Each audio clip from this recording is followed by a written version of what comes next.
اعوذ باللہ من الشیطان الرجیم بسم اللہ الرحمن الرحیم. ڈیئر ویورز، آج کی اس ویڈیو میں آپ کو پاکستان کی پہلی ڈیجیٹل مردم شماری کے بارے میں بتاؤں گا. یہ ویڈیو اور اس سے آنے والی اگلی تمام ویڈیو پلے لسٹ میں مکمل بنا رہا ہوں، جس میں ڈیجیٹل مردم شماری کے بارے میں کیا چیز ہے اور اس کو جو شمار کنندگان ہیں وہ کس طرح سے کام کریں گے، مکمل آگاہی اس کے بارے میں دوں گا. تو پہ چلتے ہیں ویڈیو کی طرف. شروع کرتے ہیں کہ پہلے دیا گیا ہے پاکستان کی پہلی ڈیجیٹل مردم شماری کیا چیز ہے. 7ویں مردم خانہ و مردم شماری I T user guide Pakistan ادارہ شماریات. یہ کون کنڈکٹ کرتا ہے؟ یہ پاکستان ادارہ شماریات، پاکستان بیورو آف اسٹیٹس کا یہ ادارہ ہے جس کا کام ہوتا ہے کہ یہ مردم شماری کراتا ہے اور یہ حکومت پاکستان کے انڈر ہے. نیکسٹ ہے کہ اس میں کیا کیا کام کرنا ہوگا.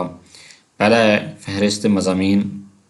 باب number 1 computer assisted personal interview کا تعارف، کہ CAPI کیا چیز ہے اس کے بارے میں بتایا جائے گا. دوسرا ہے ٹیبلٹ کے استعمال کے لیے عمومی ہدایات. جو ٹیبلٹ آپ کو دیا جائے گا اس کو کس طرح سے استعمال کرنا ہے. نمبر 3 فہرست خانہ جات بنانا، لسٹنگ آپ نے کس طرح سے بنانی ہے. نمبر 4 مردم شماری انیمیریشن اپلیکیشن. نمبر 5 مردم شماری میں اپنے قوائف کا خود اندراج کرنا، خود شماری. نمبر 6 ٹیبلٹ کے بارے میں عام طور پر پوچھے جانے والے سوالات. یہ آخر میں آپ کو بتایا جائے گا کہ ٹیبلٹ کے بارے میں کون کون سے سوالات پوچھے جا سکتے ہیں، FAQs. نمبر 7 ٹیبلٹ کے عام مسائل، کہ جب آپ ٹیبلٹ کو استعمال کر رہے ہیں تو آپ کو کون کون سے مسائل درپیش ہو سکتے ہیں. نمبر 8 ہدایات برائے اندراج شکایات دوران مردم شماری کے. مردم شماری کے دوران اگر آپ کو کوئی شکایات آتی ہیں، کوئی آپ کو مشکلات پیش آتی ہیں، تو آپ نے اس کا کس طرح سے حل نکالنا ہے یہ بھی آپ کو بتایا جائے گا. نمبر 9 ہدایات برائے شمار کنندگان. جو مردم شماری کر رہے ہیں ان کے لیے کیا ہدایات ہیں یہ آپ کو بتایا جائے گا. پہلے نمبر پر ہم چلتے ہیں کہ کمپیوٹر اسسٹڈ پرسنل انٹرویو کیا ہوتا ہے. CAPI کا تعارف. Computer assisted personal interview CAPI کا استعمال دنیا بھر میں سیمپل پر مبنی سروے کے ساتھ ساتھ مردم شماری میں خانہ شماری اور ملک کی آبادی کے مطلوبہ قوائف کو اکٹھا کرنے کے لیے بڑھ رہے ہیں.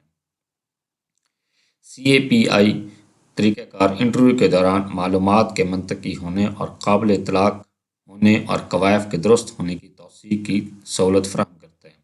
یہ طریقہ سروے کو زیادہ مؤثر بناتا ہے اور ڈیٹا کے اعلیٰ معیار کو یقینی بنانے میں مدد کرتا ہے.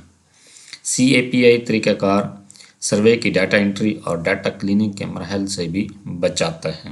اس طریقے سے ڈیٹا اکٹھا کرنے کے عمل کی بروقت نگرانی اور فیلڈ کی پیش رفت سے باخبر رہنے میں بھی مدد ملتی ہے.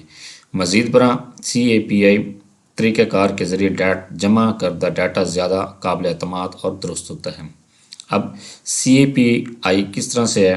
CAPI پر مبنی انٹرویو میں ڈیٹا ریکارڈنگ اور جمع کرانے کا عمل 4 بڑے مراحل میں انجام دیا جاتا ہے. کون کون سے مراحل ہیں؟ 4 مراحل ہیں. پہلا مرحلہ ہے کہ انٹرویو لینے والا اپنا جو اس کے پاس ٹیبلٹ ہے اس کو آف کر دے گا. وہ جس گھر کے پاس یا جس دکاندار کے پاس یا جہاں پر بھی گیا ہوا ہے وہ اپنا ڈیٹا آف کر لے گا.